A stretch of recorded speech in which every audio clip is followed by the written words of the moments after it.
dalawang iligal na bagay na nasamsam sa Bacoor City Police matapos lang maaresto ang isang individual na tinuring na street-level individual sa iligal na droga. Kabilang sa mga nakupiska ang shabu at isang improvised na baril.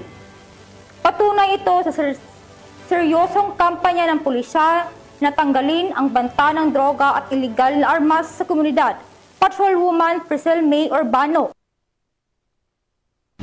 Na naaresto ng Drug Enforcement Team ng Bacoor Component City Police Station ang isang street-level individual sa isinagawang bypass operation sa Camellia Springville, Barangay Molino 3, Bacoor City. Kinilala ang suspect na si alias Nel, 44 taong gulang at residente ng Bagong Silang, Barangay Queens Row, Central Bacoor City, Cavite.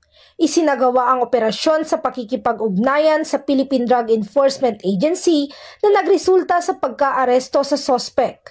Nasamsam mula sa kanya ang 2 piraso ng heat-sealed transparent plastic sachet na naglalaman ng hinihinalang shabu, 2 piraso ng 100 peso bill na ginamit bilang bypass money, at isang improvised firearms na may kargang 1 bala.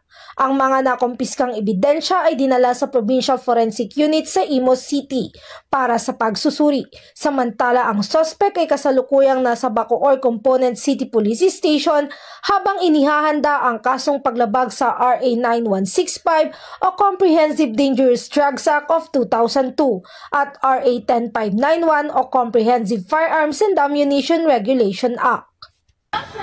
Mula dito sa PRO Calabarzon, ako ang inyong Police News Network Correspondent, Patrolwoman Priscilla May Urbano, alagad ng batas, tagataguyod ng balitang pulis.